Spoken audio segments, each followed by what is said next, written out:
Hey, Shonna Daly here, and I'm so excited that I want to just get started.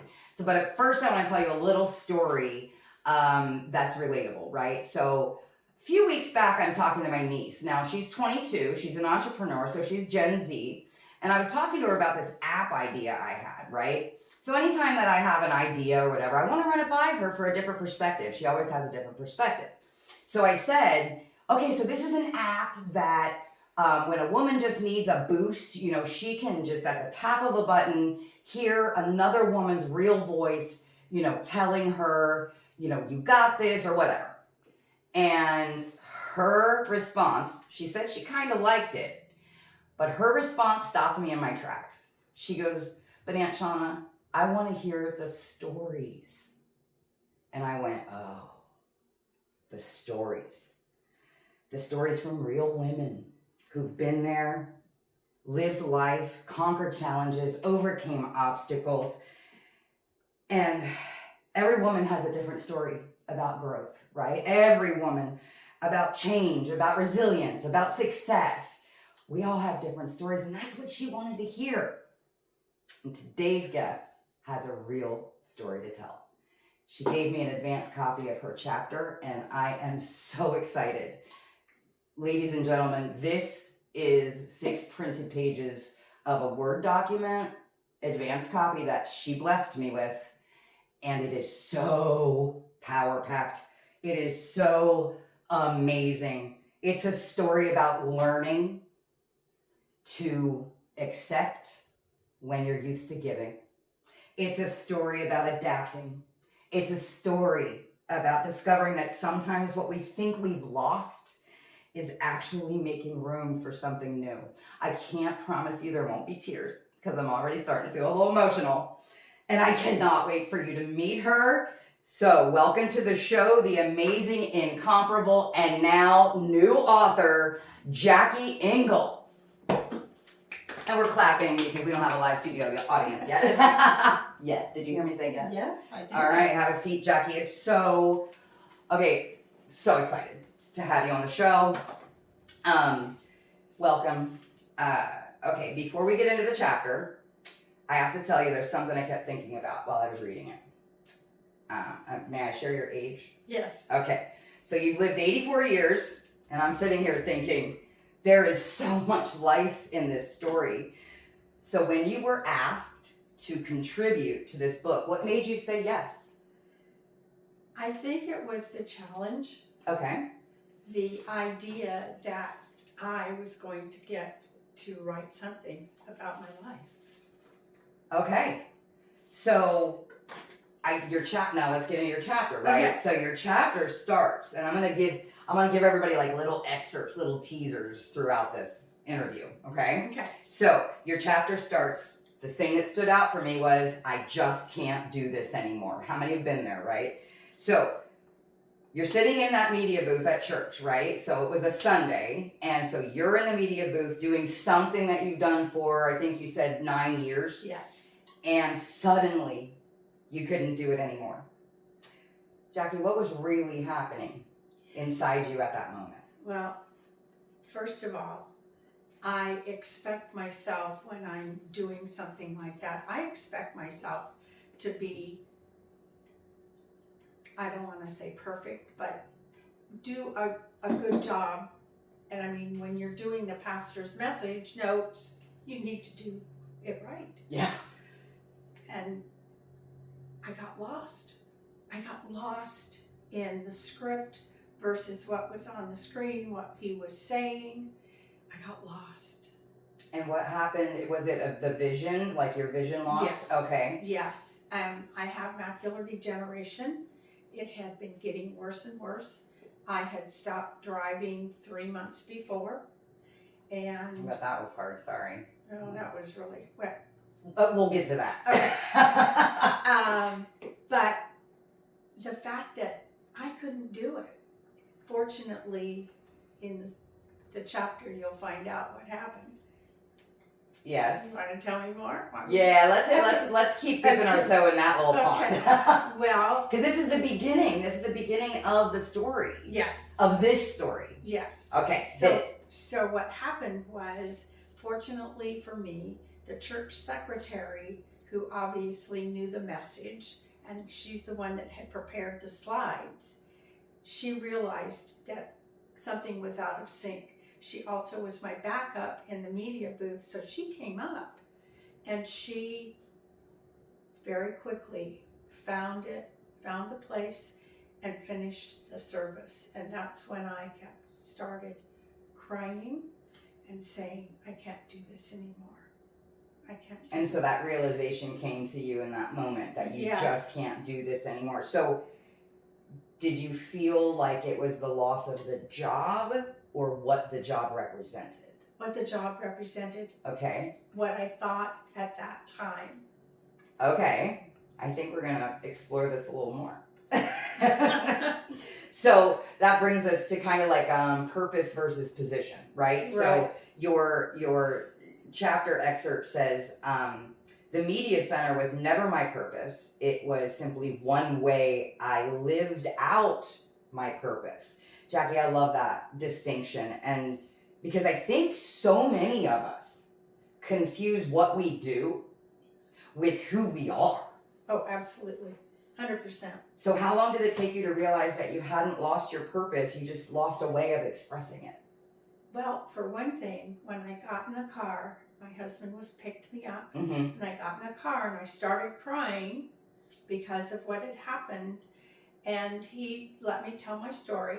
And then he said, one Sunday doesn't remove what you've done for 9 years. Wow. And how did that make you feel? Like, well, it made me take a deep breath. Okay. And say, oh, wait a minute. This is, I mean, I was already geared up knowing that my vision loss was getting worse. Mm-hmm. And I had already been to the San Diego Blind Center. Okay. So I already had tools.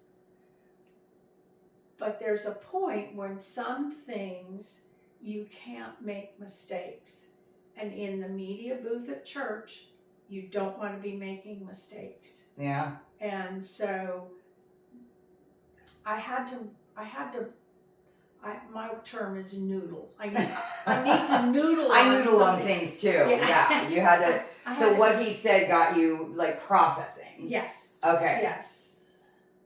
I think that's a lot. I think women in general tend to struggle with that. Oh. 100. One thing defining who they are, like you felt as though, and you were reminded though by this beautiful man. I don't know if I've ever met your husband, but you were reminded by this companion that, hey, you did it for 9 years. Right. And then it was the letting go. Right. Yeah. Right. So how did that, like, what process? You said you were noodling on it. Yeah. What I realized was there were other people that could do this job. Mm-hmm. It's volunteer. But I felt responsible and I trained them. I spent the next few weeks working with Jan Mm-hmm. and another woman, getting them to where they could run the 3 computers. Did it take 3 of them to do your job? No. I'm just kidding. Okay. When I first... I had to lighten it up. I know. Okay, go ahead. When I first started this job, the woman that did it before me Mm-hmm. had someone that ran the lights, and she ran the other 2 computers. So, but to me, it was all just one thing. And there Okay. once I figured it out, then it was Like a well-oiled machine. Oh, right. So you now found yourself in a place of not just letting go of what you had come to be as your position, right, but also a teacher. Oh, like 100%. Yeah. So I felt a responsibility to the church, to the pastor, and to the board that things were going to move forward. Awesome. And you made that happen, obviously. Yeah. Yeah. And you mentioned something about the woman who did the job before you, and that made me think about in your chapter, you talk about the women who came before you and before us. So I want to kind of explore that a little bit. Let me do the excerpt. So from the chapter, it reads, when circumstances changed, she, and we'll talk about who she is, when circumstances changed, she didn't stop creating. She simply found a different way to use the gifts God had given her. So one of the things that I noticed, Jacquie, is that your vision loss isn't really the beginning of your story about resilience. Mm-mm. So tell us about your mother, your daughters, your career, your divorce, your remarriage. Don't tell us all of it. But talk specifically about your mom. And I think in the chapter you mentioned she was an artist. My mom was an artist and a sculptor. Okay. And towards the end, that sculpting was what she did the most. And arthritis runs in our family. She came to the point where she could no longer do the sculpting. So she, coming from a family of people that took pictures and wrote stories and kept diaries, and she was the family historian, or the keeper of some people call it the stuff. Yeah, the keeper of the stuff. The box under the bed. She was that. One of her friends introduced her to life writing stories. Okay. And so now she transferred that creativity into writing life stories. But what was really neat was she also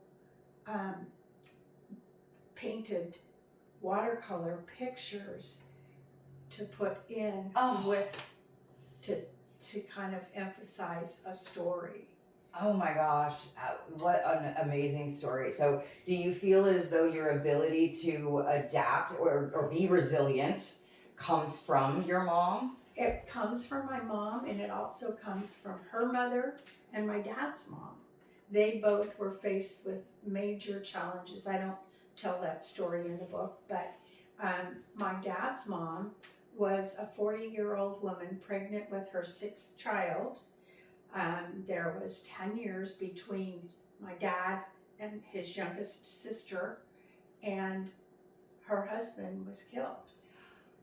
Oh. And this is in 1914. Oh my. Now she's a widow. 3 of the girls are at home. 2 are the oldest boy, and one of my aunts was out of the house. But here she was, a widow. Oh my God. And that grandma lived to be 100. Okay. Wow. So these are resilient. You come from a heritage of resilient women. And creativity on my mom's side of the family. Really, really creative. You definitely are creative. Yeah, you are. But interestingly, you also had have technology background. You became a tech expert. Oh, well, I spent 33 years in IT in the telephone companies. I spent 20 years with Pacific Bell, 23. And then I spent 10 years consulting with all small telephone companies around the U.S., all in the IT department, and mostly in software development. I'm not the programmer. I worked with programmers. Understood, yeah. But you could speak their language even though you have this creative side to you. Oh, right. Well, and I was a user interface. Okay. So I could see, I knew what the user needed, and I needed to communicate that to the programmer. And oh my God, so you were like, what do they call that? Like a translator. Yeah. Yeah. Many times. Yeah. Many times. So that's where all the technology part came from, because I was a Unix system administrator, database manager. I worked right in the computer rooms. Yeah. But I also worked with the community. And so getting them what they needed in the, so that they understood it, making it simple for them. Right. It's just an incredible, almost dichotomy. Like, you don't think that those two things go together, but You're showing us that you adapt, Oh. you change, and Right. you're showing us what's possible. Absolutely. So, I gotta go to the chapter. Okay. Here we go. So, Jacquie in her chapter states, instead of focusing on what was wrong, I instinctively looked for what was possible. I love that. It's like you use the word instinctively. And that means it's part of who you are. Oh. And so now you look at, okay, what's possible? And where do you think that came from? Well, again, I think it comes a lot from my mom and my grandma because, okay, I can't do my sculpting anymore, but I can do this life story writing. Oh, but I can still watercolor paint.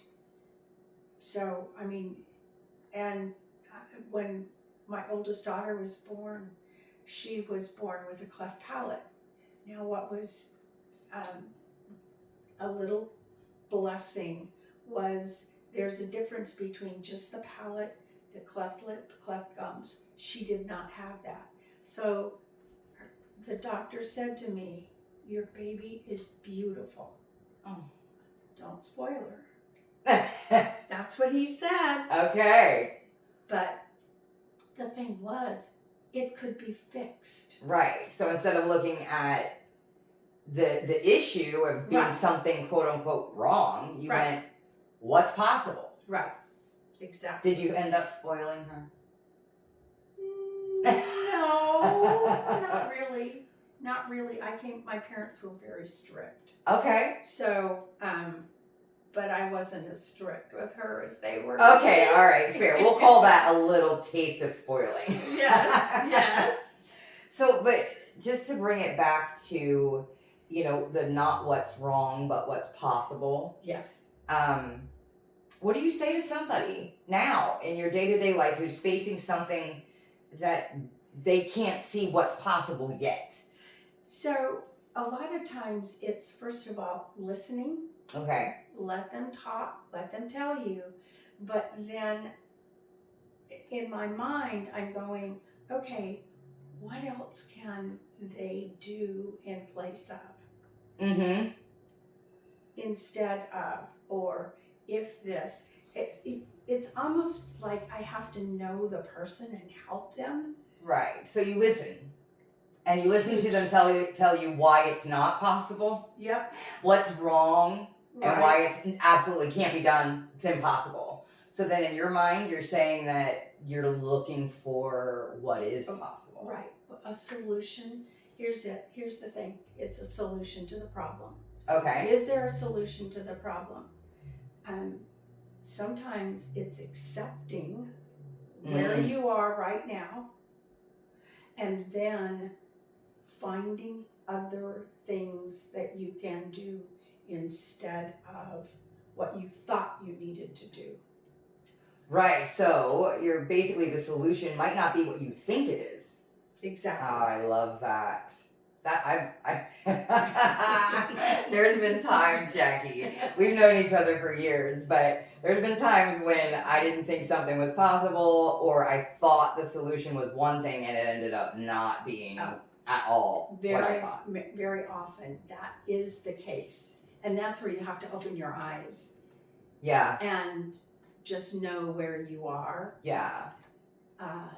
And be open to suggestions for change. Well, and that plays right into one of the things we have to do. The solution might be that you have to ask for help. I do the same thing. Oh, so you say for most of my life I had been the helper. So I totally understand this one. I figure it out. Give me a problem, I'm gonna solve it. It might not be, I'll get it done. Basically, right. I got this, I'm gonna, I'll be the one. And you were the one who was figuring it out, fixing it, giving of the rides, solving the problems. And suddenly, you're the one who now needs the ride. Yep. So I have a question.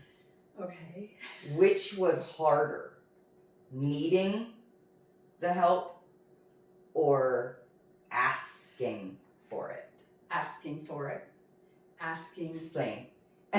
yes. Because I was always the one giving, doing, taking meals, whatever. And now I'm in the position where I have to ask for a ride. Or at home, I have to ask for pills to be cut because I can't see the cutter straight.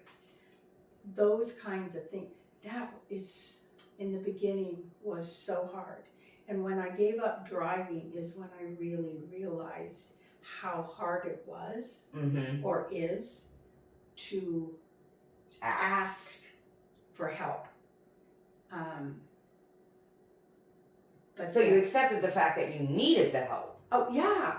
It's just that now you had to actually say it, like give it breath, give it life, like yeah. So when I gave up driving, I gave it up myself. Okay. I made the decision I'm no longer safe Okay. driving the car. It was a Saturday morning, was going to the grocery store, going to Winco, parking lot crazy, and I thought, I can't do that. I can navigate down the street, but navigating a parking lot with the people walking everywhere and grocery carts and cars, it wasn't safe. Did it feel better that you made the decision? Absolutely. Because when somebody kind of forces you into making a decision that you don't really want, right? You're not ready, maybe. Right. I don't know. I didn't know I was going to make that decision that day, but I knew the timing was coming close because I had narrowed down where I drove.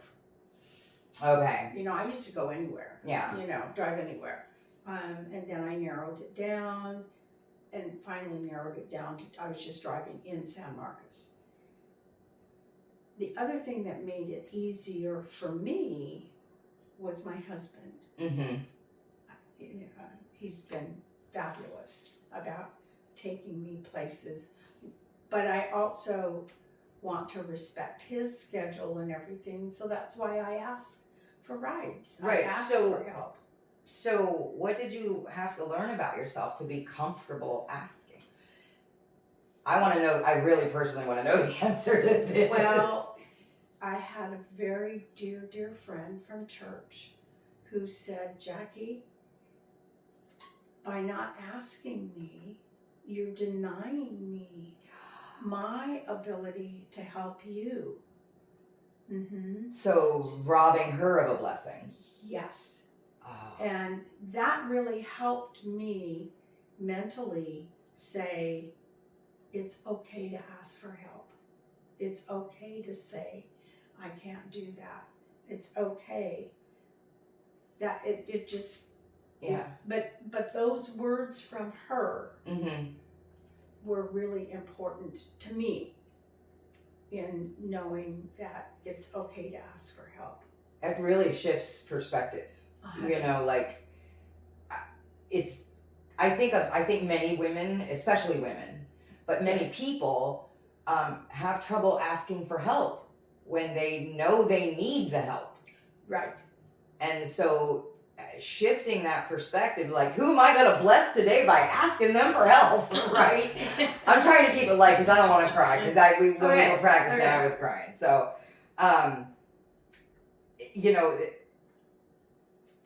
so now, you're dealing with, the asking for help thing. Mm-hmm. And you were also, I think you said you were teaching, or you used to, they called you something. I can't remember. I'm so sorry. I'm drawing a blank on what they called you or what they said to you. I said, let me drive. Oh, let you drive. Now, this was when I'm holding workshops or having people at my home that had come for help with their computer. Right. If it was a simple fix, I'd just say, let me drive. Or if it's a complicated one, I'd say, let me drive. And so that meant I was going to sit down and I was going to fix it. And what happened was, as the site got worse and I couldn't really see their screen, I realized that they were going to have to do the work, Mm-hmm. and I could guide them what to do. Ooh, I love this. I'm getting shivers. And they had to read what was on the screen. The first thing that I had to teach them was, don't click on something until I tell you. Yeah. I think that's one we should all learn. Yeah. Is don't click unless Jackie tells you. No, I'm just kidding. But that was, and then I had a client say to me, because now they're going through the steps of what needed to be done to fix the problem, to make the page pretty, whatever. Uh-huh. And somebody said, I'm remembering this a lot more. I'm learning a lot. Mm-hmm. You're letting them take the wheel. Yes. Like letting them drive. With Yes. you being a wonderful co-pilot. Yes. Sort of. A coach. A coach. There you go. Yep. I love it. So, your excerpt says, I never expected vision loss to make me a better teacher, but in some ways it has. So, how does losing something actually make you better at something? And I think you kind of covered I that. think I covered it. Yeah. But yeah, just letting them do the work, and I'm coaching them. And I mean, I do that all the time. It's kind of like the give a man a fish, he eats for a day. Yep. Teach a man a fish, he eats for a lifetime. Yep. So now these, I just love that. I just love that. One of the other things that I love about your perspective, like you know, the whole what's possible thing, the whole like shifting the way you look at something, your mindset is just incredible. And I think some people, myself included in certain circumstances, have trouble shifting the way they're looking at something. Right. So, you know, for example, many seniors, you know, they may need assistance with walking. And I'm sorry, I'm cracking up because this is like the best example. And let me just read your expert. You said, I don't see it as a symbol of what I've lost. I see it as a tool that gives me freedom. And so you named your walker the Freedom Walker. I love it so much. How did you decide to like just look at it differently? Like, well, I had a little help. Okay. I love this. I had actually one of the authors in the book, but she called it a limiting belief. Ooh. And I needed to get rid of that limiting belief because my vision was the little old lady with the walker. Yeah. And she said, what if that walker gave you freedom? And it was like a light bulb went off, and it was, hallelujah, I found the solution. But what was the most fun was I have a friend who loves to bling things up. My God, you did. The little back of my walker has in big rhinestone letters, freedom, and we couldn't fit all the walker word on there, so we put it on the seat. Oh my God. So it's my freedom walker. And you know, I bet, just as you telling all of these stories about perspective shifts and how you're overcoming challenges, I bet other people see that dang thing and go, oh. You know, like you're actually inspiring people just like this story inspired me. You've lived 84 years. Yep. You've been a wife, a mother, a businesswoman, a teacher, a technology expert, a volunteer, a mentor.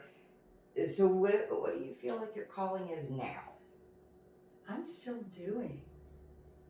I'm still, you know, my title is Her Becoming. And so I'm still becoming that woman who at this age is still teaching, is still mentoring. I'm still a businesswoman. I'm an entrepreneur. And now I'm an author. I'm Wow. still doing. I love that. So, okay, I'm just going to ask. So, the book itself is entitled, now your chapter is Her Becoming, you Right. said, which I love. I love, love, love. And we're gonna finish with that because it's gonna make me cry and I love crying. No, I'm just kidding. It's called Her Next Level. So my question is, what does at 84 years old next level mean to you? I'm not too sure, Okay. but at the same time, anything is possible. And so it may be that there will come a point where I can't do the teaching on Zoom or the teaching in a workshop, but there's got to be something else I can do to help people. And I know you'll find it. I mean, so is that your? Go ahead. I feel like I well, interrupted it's you. Go ahead. just the idea that you don't, age doesn't stop you from doing. And circumstances are going to change. Yeah, they will. Yeah. But there's going to be something else that I can do because I can't sit and not do. Because that's not who you are. Correct.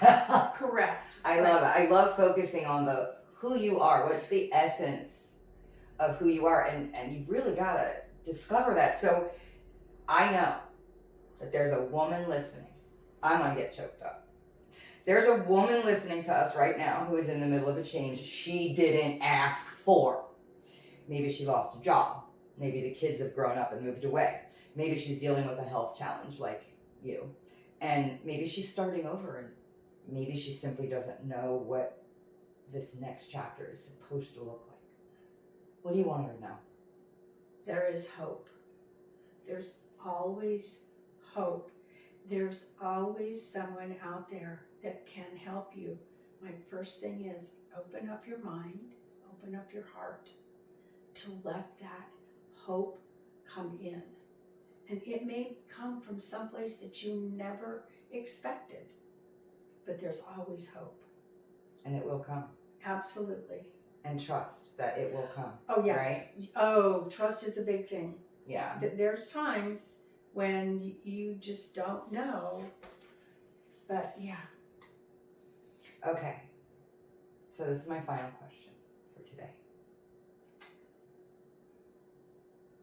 Your chapter, as we said, for the third time now, because I love it, is called Her Becoming. And your final line is,